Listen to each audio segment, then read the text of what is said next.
What's a boat doing in the middle of the desert? You'd expect to find a ship closer to the shore, right? That's the exact question archaeologists have been asking for decades. Back in 1988, a storm hit one of the most important ancient sites in Egypt. And suddenly, a wooden structure appeared from under the sand. It had been eaten away by termites.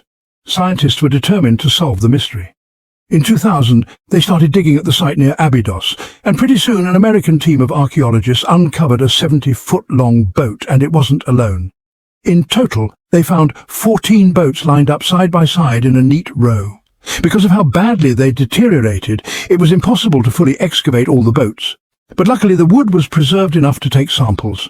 Analysis showed that these boats were around 5,000 years old, making them the oldest known fleet in human history. They were built about 500 years before the pyramids of Giza. Each of these ancient ships was placed inside a chamber that matched its exact size. These rooms were roughly a third the size of a tennis court. Their walls were made from mud brick and had over 120 boat drawings sketched on them, left by the ancient Egyptians. The whitewashed walls were incredibly well preserved. Interestingly, archaeologists have known about these mysterious rooms for over a century. Back in 1901 and 1902, a British archaeologist named Arthur Weigel found a strange structure west of the Nile. His team caught a glimpse of the inside walls. Unfortunately, part of the roof collapsed, and they had to call off the exploration.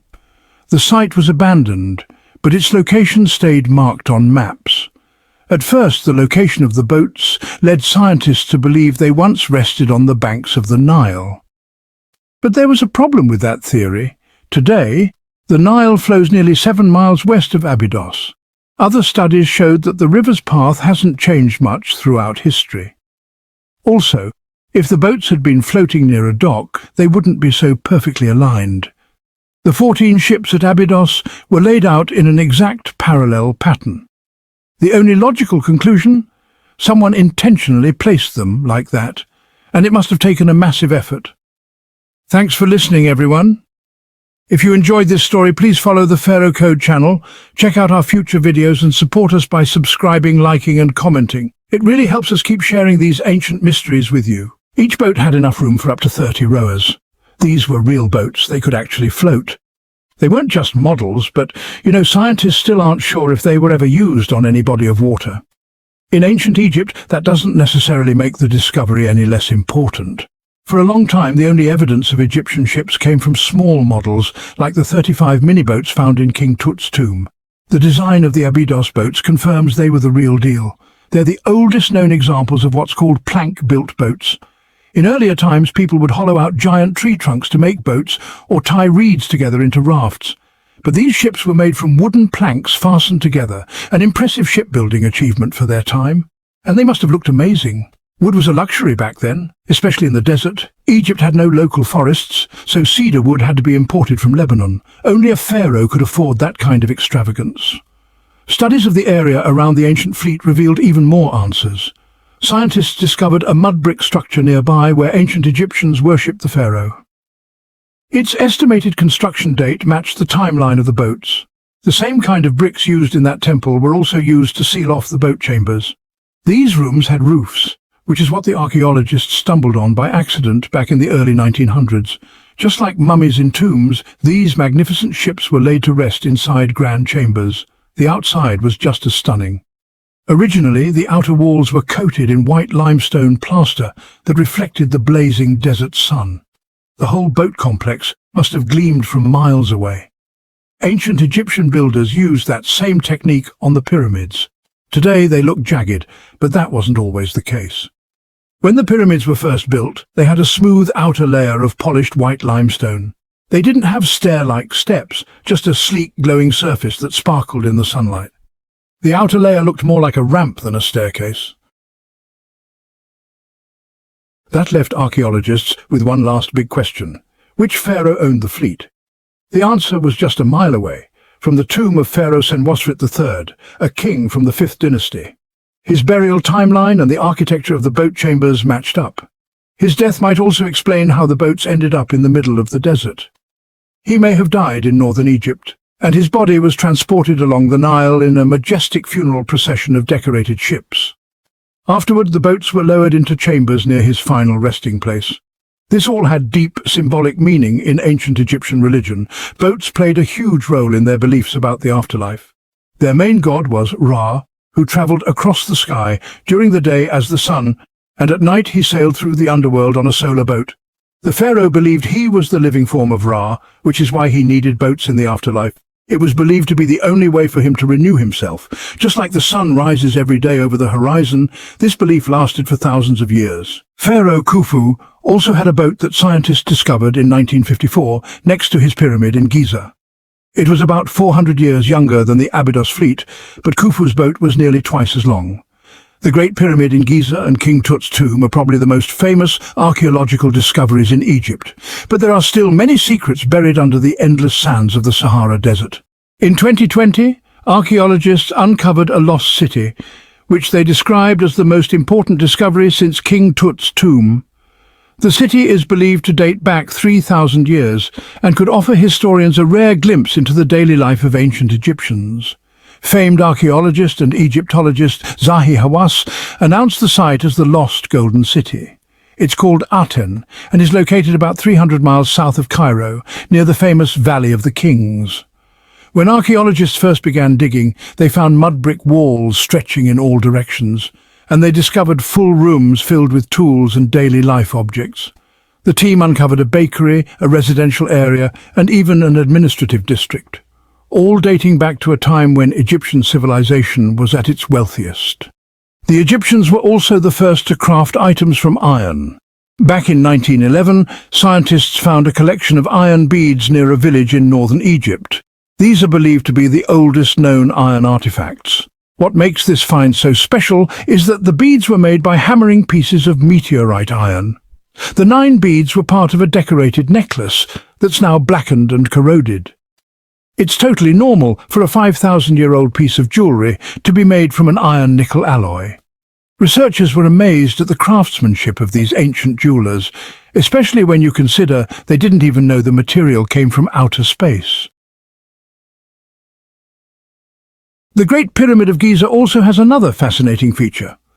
An international research team studied how it reacts to electromagnetic waves and discovered the pyramid can focus electromagnetic energy within its internal chambers.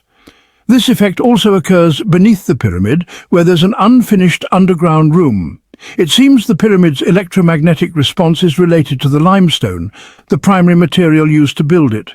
This discovery could lead to practical uses, like improving solar cell efficiency or nanosensors. Back in 1850, French scholar Auguste Mariette went to Egypt looking for ancient manuscripts, but instead he stumbled across the head of the Sphinx poking out of the sand dunes. After clearing the sand, he discovered the Sphinx was guarding an entrance to an underground structure. Months later, he entered the Serapeum of Saqqara, where he found a massive granite sarcophagus containing the remains of 64 bulls. To this day, scientists are still amazed at how the ancient Egyptians managed to move such enormous stone boxes. The Serapeum, built around 3000 BCE, was an underground tomb created to honor the sacred Apis bulls of ancient Egypt. The site had a long corridor about 500 feet long with giant stone chambers on each side. Some of the sarcophagi were as heavy as 50 mid-sized cars, and they were carved with incredible precision, perfect 90-degree angles. The coffins were beautifully decorated with hieroglyphs and carvings that told stories of the bulls' significance and lives. Only 24 sarcophagi remain today. The Apis bulls were considered highly sacred. People believed they were connected to the goddess Ptah, carrying his soul and wisdom to help guide and protect the pharaoh. Priests would search for young bulls with unique markings to identify them as Apis bulls. A white triangle on the forehead meant divine light, a wing-like pattern on the back symbolized power, and a scarab-shaped mark under the tongue stood for rebirth. If a bull had all three, it was considered divinely chosen and treated like royalty. These bulls lived in a special temple in Memphis, where they were worshipped. They received the best care and offerings from visitors seeking blessings. When an Apis bull died, it was honored with a grand funeral and mummified. When Mariette entered the Serapeum, he noticed wheel marks on the floor and found 2 horizontal wooden cranes, each with 8 pulleys. Later, explorers found double iron rails, and they realized the burial chambers were below the corridor floor, likely to help lower the massive sarcophagi into place. They laid sand under the sarcophagus so it could roll straight, then slowly removed the sand to gently lower the boxes into precisely carved holes in the rock. In the Serapeum, they found a stone plaque that said moving just one sarcophagus and its lid into place took 28 days during the king's reign.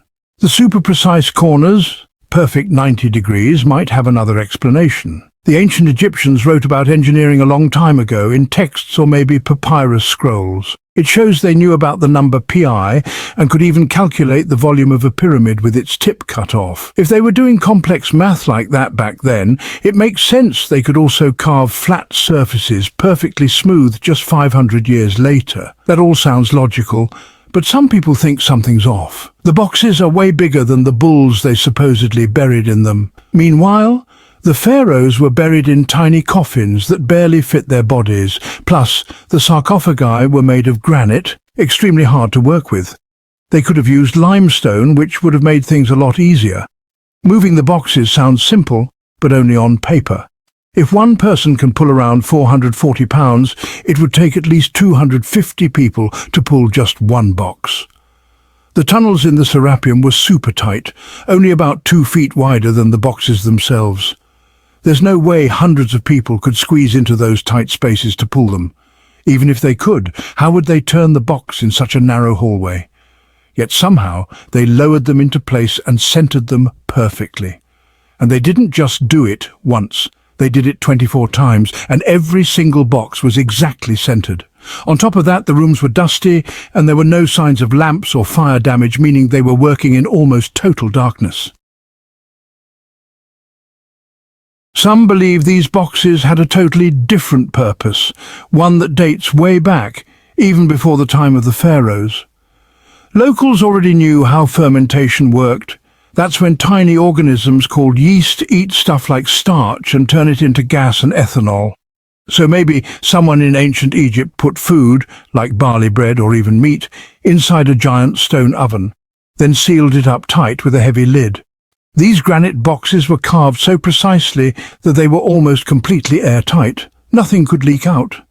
As the yeast inside started doing its thing, it produced more and more carbon dioxide, building up pressure inside the box. Granite is incredibly strong. It could handle more pressure than a car tire. As the pressure built, the quartz crystals inside the granite gave off tiny electric charges, because quartz reacts that way under pressure. The process also needed meat or animal parts, maybe to help the yeast grow better. Meat contains something called uric acid, which yeast needs to keep going and to counteract the harmful effects of ethanol. So the mix of gas and electricity made these boxes more than just containers. They were powerful energy systems. Over time, the pressure got so intense that it could push the lid open by itself, sometimes with a loud pop as the gas escaped. When the Serapeum was rediscovered in 1850, they found drawings of piles of stones stacked on top of the box lids. It looks like someone a long time ago was trying to weigh the lids down to build up more pressure, so when the gas finally pushed it open, it did so forcefully. That extra weight also meant the quartz crystals could keep generating more electricity. Under all that pressure, if someone opened one of those stone boxes thousands of years later, they'd just find bull bones inside. And that's exactly what Mariette discovered in the 1850s. The Serapeum was opened to the public soon after those early digs in the late 19th century. At one point, the Prince of Wales even had lunch with his guests inside one of the sarcophagi. Eventually, sand and earthquakes made the place inaccessible for a while, but today, you can visit again and try to solve the mystery yourself with modern tech. We might be close to answering other ancient mysteries too. A team of scientists at Chicago's Field Museum of Natural History recently used a special CT scanner to learn more about ancient Egyptian mummies without unwrapping them. They gently rolled 26 mummies out on special carts into the parking lot where the scanner was waiting.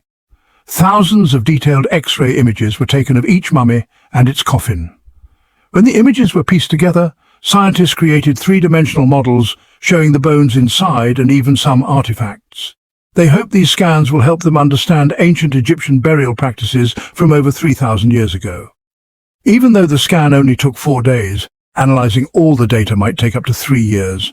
But they've already uncovered personal details about these mummies, some of the most famous in the museum's collection. Miss Shanita was a woman who lived in ancient Egypt around 3,000 years ago. It seems she passed away in her late 30s or early 40s.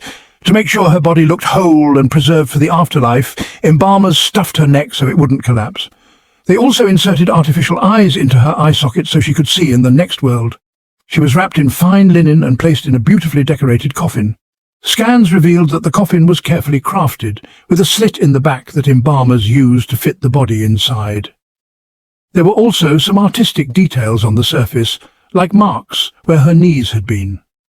Honestly, her burial setup was about the size of a luxury car. Now here's something wild. Something unexpected was discovered among the rocks in Peru's Ica Valley, the ancient bones of a very old whale that lived nearly 40 million years ago.